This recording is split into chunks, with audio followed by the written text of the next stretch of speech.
بسم اللہ الرحمن الرحیم۔ تاریخ اسلام کے واقعات اور نبی پاک صلی اللہ تعالی علیہ وسلم کے معجزات میں سے ایک عظیم معجزہ معراج ہے۔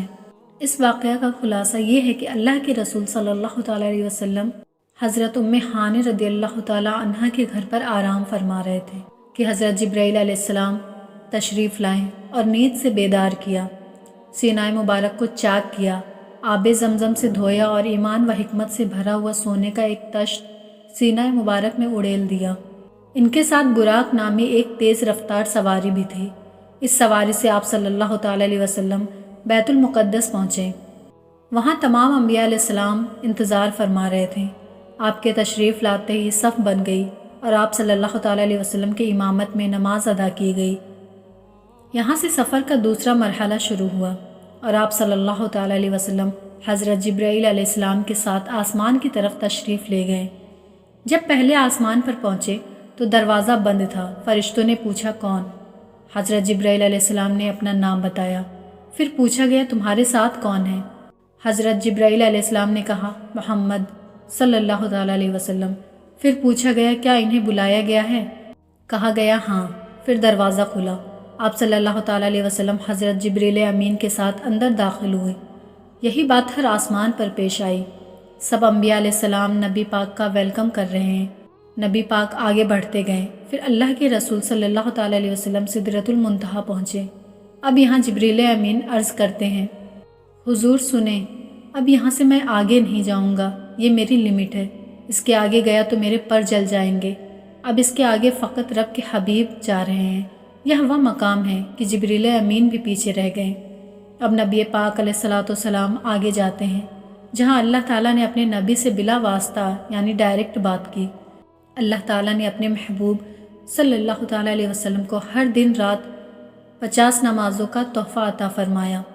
واپس آتے ہوئے جب آپ صلی اللہ تعالیٰ علیہ وسلم حضرت موسیٰ علیہ الصلاۃ والسلام کے پاس پہنچے تو وہ عرض گزار ہوئے کہ آپ صلی اللہ تعالیٰ علیہ وسلم کے رب نے آپ صلی اللہ تعالیٰ علیہ وسلم کی امت پر کیا فرض فرمایا؟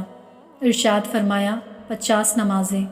اس پر حضرت موسیٰ علیہ الصلاۃ والسلام نے عرض کیا واپس اپنے رب عز و جل کے پاس جائیے اور اس سے کمی کا سوال کیجیے، کیونکہ آپ صلی اللہ تعالیٰ علیہ وسلم کی امت سے یہ نہیں ہو سکے گا۔ میں نے بنی اسرائیل کو آزما کر دیکھ لیا ہے اور ان کا تجربہ کر لیا ہے۔ چنانچہ آپ صلی اللہ تعالیٰ علیہ وسلم واپس رب تعالیٰ کے بارگاہ میں حاضر ہوئے اور عرض کیا اے میرے رب میری امت پر تخفیف فرما۔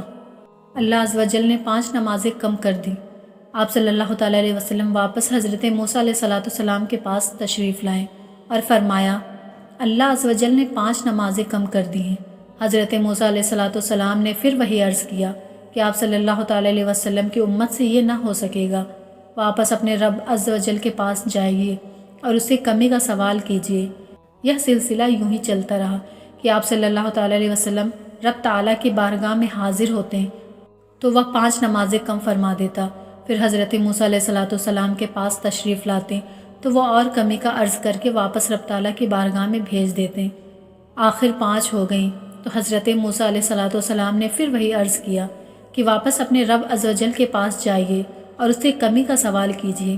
اس پر آپ صلی اللہ تعالیٰ علیہ وسلم نے فرمایا میں اپنے رب عز و جل کے پاس اتنی بار گیا ہوں کہ اب مجھے حیا آتی ہے، لیکن آپ صلی اللہ تعالیٰ علیہ وسلم کو یہ خوشخبری بھی سنائی گئی کہ اللہ تعالیٰ نے ارشاد فرمایا کہ اے محبوب ہم اپنی بات بدلتے نہیں، اگرچہ نمازیں تعداد میں 5 وقت کی ہیں مگر ان کا ثواب 10 گنا دیا جائے گا۔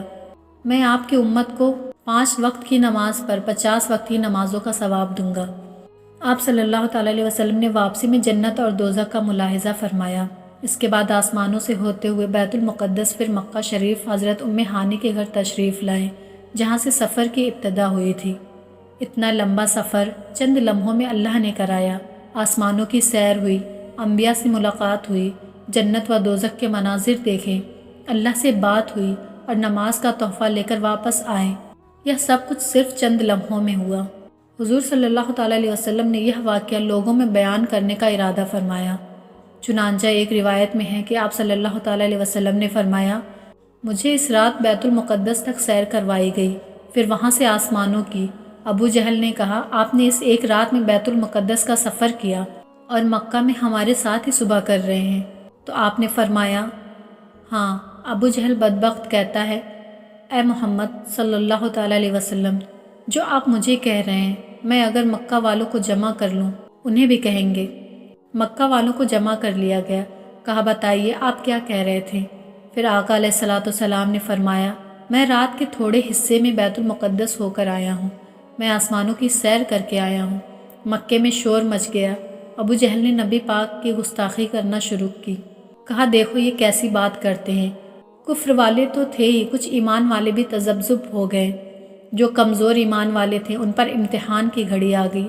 جب یہ شور شرابہ ہوا تو مکہ والوں نے کہا آج موقع اچھا ہے ابو بکر صدیق کو پیارے آقا صلی اللہ تعالیٰ علیہ وسلم سے دور کرنے کا۔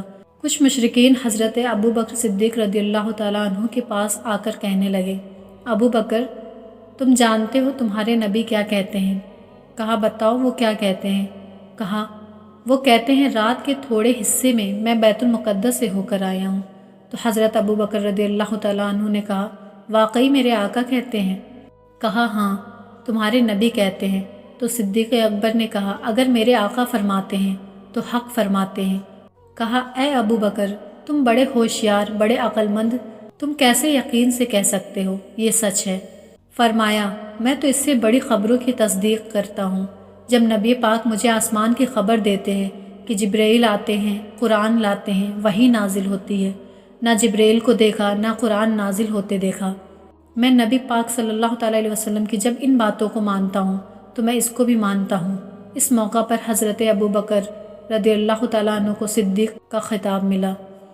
فضیلت حضرت ابو ہریرہ رضی اللہ تعالیٰ عنہ سے مروی ہے کہ رسول اکرم صلی اللہ تعالیٰ علیہ وسلم نے ارشاد فرمایا جو شخص 27 رجب کو روزہ رکھتا ہے تو اللہ تبارک تعالیٰ اس کے لیے 60 روزوں کا ثواب لکھتا ہے۔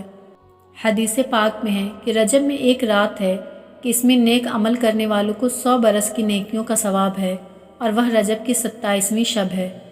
جو اس رات میں 12 رکعت پڑھے اور ہر رکعت میں سورہ فاتحہ اور اس کے بعد کوئی بھی سورت ملا کر، اور ہر 2 رکعت کے بعد اتحیات پڑھے اور پوری 12 رکعت پڑھنے کے بعد سلام پھیرے، اس کے بعد 3 تسبیحاں پڑھے، 100 مرتبہ سبحان اللہ والحمد للہ ولا الہ الا اللہ واللہ اکبر، 100 مرتبہ استغفار اور 100 مرتبہ درود پاک پڑھ لے، اور پھر دنیا و آخرت سے جس چیز کی چاہے دعا مانگے اور صبح کو روزہ رکھے تو اللہ تعالیٰ اس کی سب دعائیں قبول فرمائے گا سوائے اس دعا کے جو گناہ کے لیے ہوں۔ حضرت سلیمان فارسی رضی اللہ تعالیٰ عنہ سے مروی ہے کہ حضور نبی اکرم صلی اللہ تعالیٰ علیہ وسلم نے فرمایا رجب میں ایک دن اور رات ہے، جو اس دن روزہ رکھے اور رات کو قیام کرے تو گویا اس نے 100 سال کے روزے رکھے۔ اللہ تعالیٰ ہمیں حضور سرور کائنات صلی اللہ تعالیٰ علیہ وسلم کے اسوائے حسنہ پر چلنے کی توفیق عطا فرمائے، ہمیں زیادہ سے زیادہ عبادت کرنے اور عبادات میں خلوص پیدا کرنے کی توفیق مرحمت فرمائے، آمین۔